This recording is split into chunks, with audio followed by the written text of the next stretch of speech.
Usaid রাদিয়াল্লাহু তাআলা আনহু বলেন, রাসূল সাল্লাল্লাহু আলাইহি সাল্লাম বলেছেন, ইজা দাখালা আহাদুকুমুল মসজিদা ফালিয়াকুল আল্লাহুম্মা ইফতাহ লি আবওয়াবা রাহমাতিক।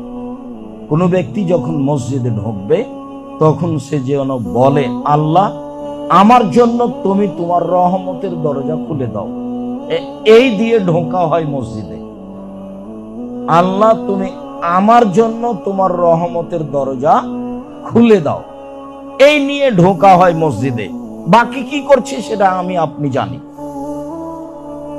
ওয়াইদা খারাজা ফালিয়াকুল, আর যখন মসজিদ থেকে বের হবে তখন বলবে, আল্লাহুম্মা ইন্নী আসআলুকা মিন ফাদলিক, আল্লাহ আমি তোমার কাছে অনুগ্রহ চাচ্ছি। এখন কাজে নামবো,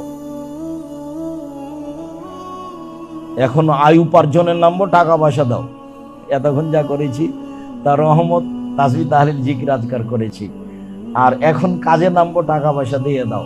যা হারিয়ে গেছে ব্যবসা বাণিজ্য ঠিক করে দাও। এখন বের হচ্ছে আয় উপার্জনের জন্য। আল্লাহুম্মা ইন্নী আসআলুকা মিন ফাদলিক, আল্লাহ আমি তোমার অনুগ্রহ চাচ্ছি। কি অনুগ্রহ? জমি জায়গা, বাড়ি ঘর, আহাল পরিবার, ছেলে মেয়ে, টাকা পয়সা, যা কিছু দুনিয়াতে প্রয়োজন।